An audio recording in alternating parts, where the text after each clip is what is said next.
Penipuan baru di aplikasi pinjol rupiah cepat, dan ini kemarin ada korban penipuannya ya. Jadi dia itu terkena penipuan yang datanya itu digunakan oleh rupiah cepat, teman-teman. Jadi datanya ini dipakai dan dilakukan untuk peminjaman di pinjol rupiah cepat, sehingga ya dia harus membayar gitu. Nah, yang jadi masalah adalah masalah ini sempat rame di X ya, aplikasi di Twitter ya, yang dulunya Twitter.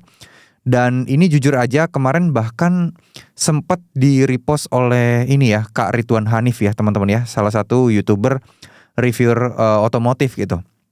Nah, ternyata masalahnya ini tuh masalah yang jadi berbuntut panjang gitu, dan rupiah cepat tetap meminta si nasabah untuk segera membayar utang-utangnya.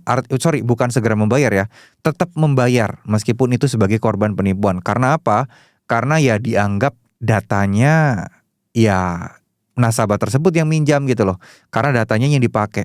Sebenarnya hal ini tuh ini ya teman-teman ya, kayak kesannya itu kayak pinjolnya itu nggak peduli gitu. Tapi sebenarnya ya pinjolnya juga serba salah nggak sih teman-teman? Jadi ya orang yang minjam sesuai data, sesuai verifikasi, terus KTP-nya dipakai, dan akhirnya saya juga nggak ngerti sih rekeningnya itu uangnya masuk kemana gitu. Cuman dari penuturan nasabahnya yang kena tipu tadi itu, bahkan dia aja nggak pernah pakai rupiah cepat katanya teman-teman. Nah ini kan yang jadi masalah seperti ini ya. Dan akhir-akhir ini HP saya juga lumayan sering ditelepon gitu sama rupiah cepat. Cuman kasus ini masih belum ada kejelasan. Yang pertama untuk detik ini ya, sampai video ini waktu itu saya record video ini. Dan terakhir update itu adalah dia harus menunggu beberapa hari dari OJK. Kalau nggak salah 10 hari ya. Beliau sudah lapor ke OJK, nunggu 10 hari. Kalau lapor ke polisi katanya suruh apa ya, di polisi saya lupa ya. Suruh ganti semua email atau apa, terus suruh uninstall apa gitu. Dan beliau ini bolak-balik ke kantornya rupiah cepat. Minta kejelasan, minta bantuan gimana, tapi kayak masih belum ada hasil yang gimana-gimana gitu. Dan sudah melakukan email tapi tetap disuruh membayar utang-utangnya. Nah ini kan termasuk salah satu kerugian kita kalau sampai data kita itu tersebar teman-teman. Hati-hati buat teman-teman juga, jangan coba-coba ke pinjol ilegal. Karena ketika data kalian dikuasai oleh mereka, hal-hal seperti ini tuh akan memungkinkan terjadi. Sebagai rupiah cepat kita menyadari ya, rupiah cepat pun juga serba salah juga gitu loh. Bagaimana nih duit dia juga udah hilang. Data yang dipakai buat peminjaman itu ya data si nasabah ini. Nasabah ini tidak tahu apakah dia minjam atau enggak gitu. Maksudnya kan bukan dia gitu loh. Siapa yang minjam nggak tahu gitu. Datanya digunakan.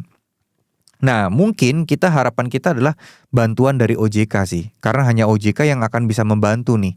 Di mediasi, rupiah cepat disuruh untuk investigasi kapan, tanggalnya, terus masuknya ke rekening siapa. Karena setahu kita harusnya pinjol legal kalau ada pencairan uang haruslah masuk ke rekening nasabah.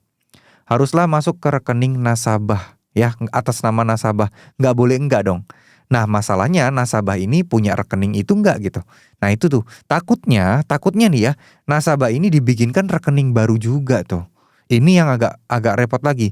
Contoh misal datanya ini sama si penipunya ini ya, itu dibikinkan rekening atas nama nasabah ini mungkin di bank digital yang hanya membutuhkan verifikasi seperti kayak wajah, KTP dan lain sebagainya.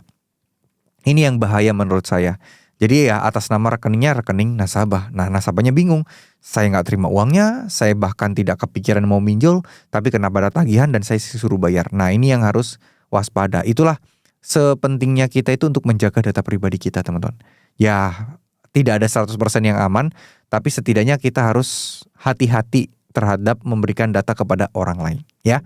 Mungkin segitu dulu, semoga masalah ini cepat kelar, semoga rupiah cepat bisa segera menyelesaikannya, semoga nasabah pun juga bisa mendapatkan solusi yang terbaik, semoga OJK pun juga bisa membantu semua ini. Menurut kalian gimana? Apakah masalah ini tidak akan ada solusinya ataukah harus viral dulu baru ada solusinya? Bisa tulis di kolom komentar.